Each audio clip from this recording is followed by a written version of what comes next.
ওহো! একদিকে যখন শাকিব খানের নতুন cinema 'Prince once upon a time in Dhaka' এর নায়িকা কে হচ্ছেন, তাই নিয়ে হচ্ছে জোর গুঞ্জন। অন্যদিকে টলিউডে অনির্বাণ ভট্টাচার্য বললেন, "আমাকে কেউ আর কাজে নিচ্ছে না।" কিন্তু সেটা কতটা সত্যি? প্রথমেই কিং খানকে নিয়ে খবর।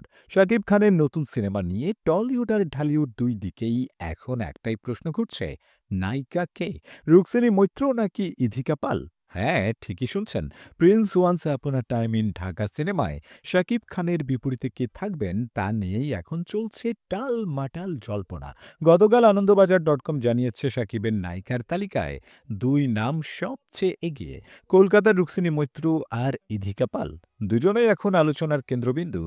কিন্তু চূড়ান্ত ঘোষণা এখনো হয়নি। সব ঠিক থাকলে নভেম্বর থেকে শুরু হচ্ছে শুটিং। ঢাকার বাইরে কলকাতা এমনকি মুম্বাইয়ের রাস্তায়ও দেখা যাবে শাকিব খানকে। এদিকে পরিচালক আবু হায়াত মাহমুদ জানিয়েছেন, গল্পে থাকবে ৩ জন গুরুত্বপূর্ণ নারী চরিত্র। একজন নতুন মুখ, একজন নাটকের অভিনেত্রী আর একজন বড় পর্দার নায়িকা। কিন্তু ভক্তদের একটাই প্রশ্ন, এবার শাকিবের বিপরীতে কে থাকবেন? আপনি কি ভাবছেন? প্রিন্সে কাকে দেখতে চান শাকিব খানের বিপরীতে? রুক্মিণী না ইথিকা? কমেন্টে লিখে জানান আপনার পছন্দের জুটির নাম। এবার টলিউডের হট নিউজ, যে মানুষটা একসময় টলিউডের প্রতিটা চরিত্রে আগুন ধরিয়ে দিতেন, এখন নাকি তাকে কেউ ডাকেই না। হ্যাঁ, ঠিকই শুনছেন, অনির্বাণ ভট্টাচার্য। সেই মেধাবী অভিনেতা যিনি গোলন্দাজ ভিঞ্চিদার মতো সিনেমায় ভক্তদের মন জয় করেছিলেন, এখন নাকি একেবারে কাজছেন। এমনকি বলিউডেও কাজ করেছেন রানী মুখার্জির বিপরীতে।